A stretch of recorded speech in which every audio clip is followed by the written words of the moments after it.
Kita tak nak kita ada that typical mindset whereby bila kita tengah susah, kita cari siapa? Kita cari Allah. Ya, Alhamdulillah. Lepas tu innalillah. Sebab itu, kalau orang yang dalam keadaan susah ingat pada Allah, itu biasa. Sehingga kan kita sepatutnya mengikuti jejak Nabi sallallahu alaihi wasallam dengan memperbanyak lagi kesyukuran kita dan ibadah kita kepada Allah Azza wa Jalla.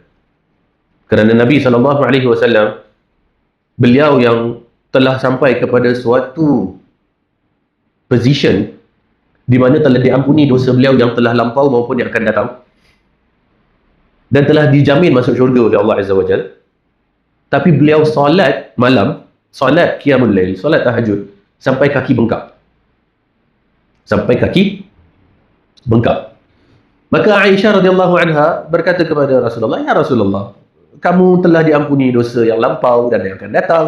Kamu telah dijanjikan syurga. Then why all this? Kenapa sampai dahsyat macam gini sekali? Solat malam sampai kaki bengkak." Pada Aisyah tu mungkin macam, kalau istilah bahasa kita sebagai manusia, boleh relax sikit lah, boleh chill sikit.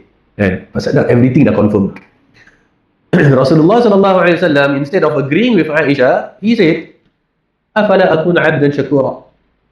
Bukankah dengan itu semua, sepatutnya aku menjadi seorang hamba yang lebih tambah bersyukur lagi? Dengan diberikan segala privilege tadi oleh Allah Azza wa Jalla, bukankah sepatutnya aku lagi tambah bersyukur, tambah berterima kasih? Maka dari itu kita berusaha sebaik mungkin to emulate the Prophet sallallahu alaihi wasallam, mengikuti jenjang lengkap beliau. Kita tak nak kita ada that typical mindset whereby bila kita tengah susah, kita cari siapa? Kita cari Allah. Ya Allah, macam mana ni? Allah aku gini, ya Allah aku gitu kan.